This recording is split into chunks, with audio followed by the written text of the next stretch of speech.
All right, Megan. One last look at some of your run. Now you're up side by side with former U.S. ski teamer Will Brandenburg. Again, we're going to focus on ankles and knees and the pole plant. Comes through, rolls up both skis using ankles and knees, pressures the outside towards the end of the turn. Pole plant, releases, moves forward onto that new ski, using ankles and knees, rolls them up again. Come through here, use a little more hip than ankles and knees, and kind of drag the pole, rolling them up here. It's not much of a pole plant. He comes through, it's not a big pole plant. It's more of a tap to the side. You didn't like stab it in the ground. Kind of touch the ground there. Released. Rolled up. Ankles and knees.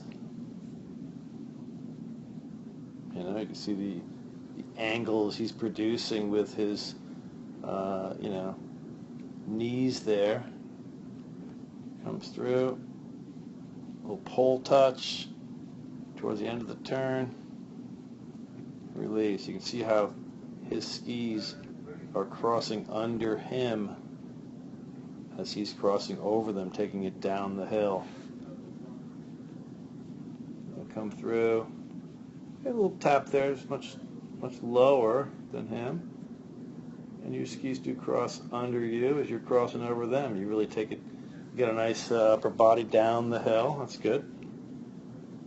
You see he's got a very consistent width, a little wider width, obviously, but it never really changes. I do think we can widen yours a bit and also be consistent with it. I don't think you have to go as wide as him, but right like that. Just keep that width. Here's a little narrow.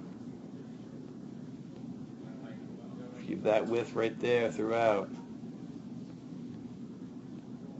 Get a little more consistent pole plant.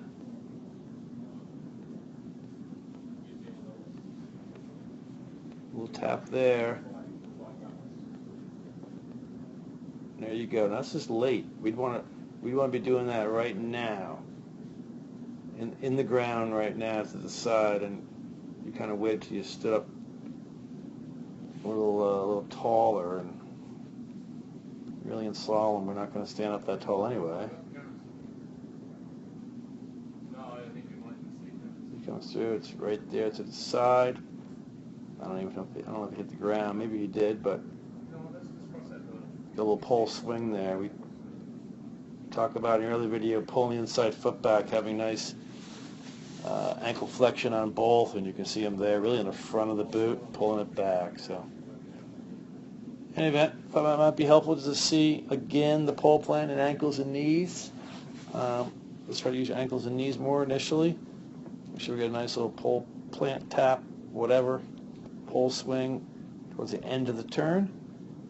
Maybe a hair wider width and more consistent width throughout the entire turn. Hope this helps.